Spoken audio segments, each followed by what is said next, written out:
So today we have this 2002 Chevy Silverado. I think it's a Chevy, yeah it is. 6.6 Duramax. It has an aftermarket lift pump underneath the cab of the truck and it's not running. So we're going to have a look at how it's connected. I've got the key on right now. I've got a headlight connected across the connector underneath there. Let's have a look. So here's the here's the lift pump on the side of the inside of the frame rail. Couple of sketchy things here. There's a cheesy butt connector in here for the ground, which is a problem.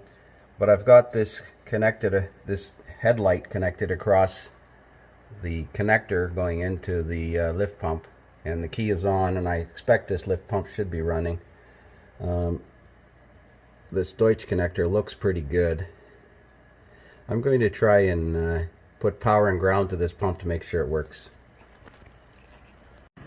So I see they have a fuse cheater underneath the hood here in the fuse panel, and there's power to that fuse. As you can see, it lights up the test light on both sides, but the little fuse inside here doesn't show any power.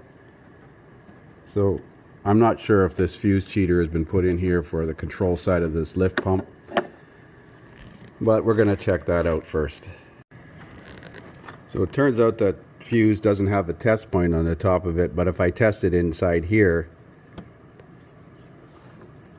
it's good. And when I unplug it, I can hear a relay click on and off. So we're going to find the rest of that relay. It looks like it's down here, and see what's going on with it. So pulled that relay out. Where'd they put it? Set it here somewhere. Oh, there it is. You see some green corrosion as it was hanging facing down like this, which is a bad thing to do. That'll encourage salt water to get into it. Checked for power at pin 30. There is power. There's power on the control side, pin 85.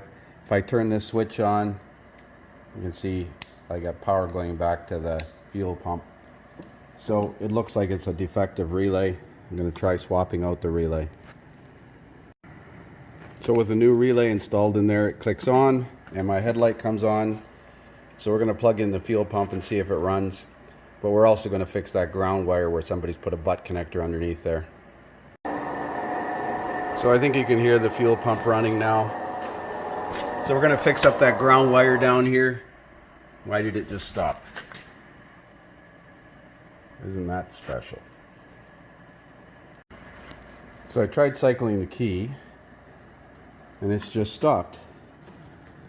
So if you take the relay out, which I'm trying to do with one hand here, you should be able to hear it click on and off. Let's put the switch back in here.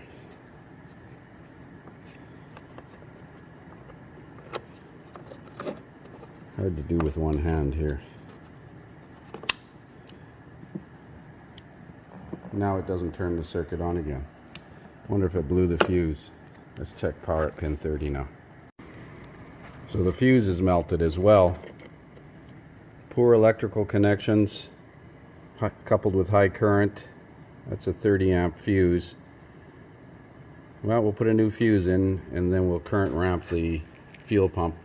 So I recrimped the terminals in there, put a new fuse in there, put the relay back in, and the light is back on. So we'll plug it back in again one more time.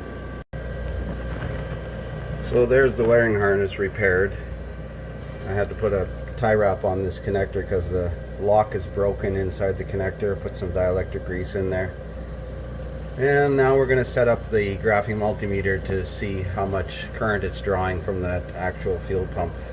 So you can hear the fuel pump running. It's running faster now than it was before. I think that melted fuse and that bad ground was making some voltage drops to the pump. We'll have a look at the current flow now. So there's the amp clamp over the fuse wire, and graphing it on 10 milliseconds, it's running about 5 amps.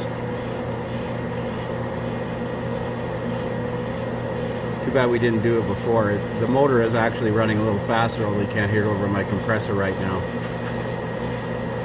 That compressor will stop in a second. It looks fairly stable. It's definitely not drawing too much current. I think it was just a poor connection in there. We're going to tape up this relay so that it's sitting upright. Let Mother Nature work with us instead of against us, gravity-wise. But I think we're fine now.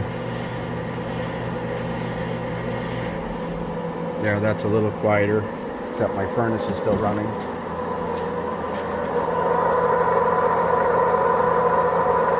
Well, we'll call this one a wrap. Thanks for watching.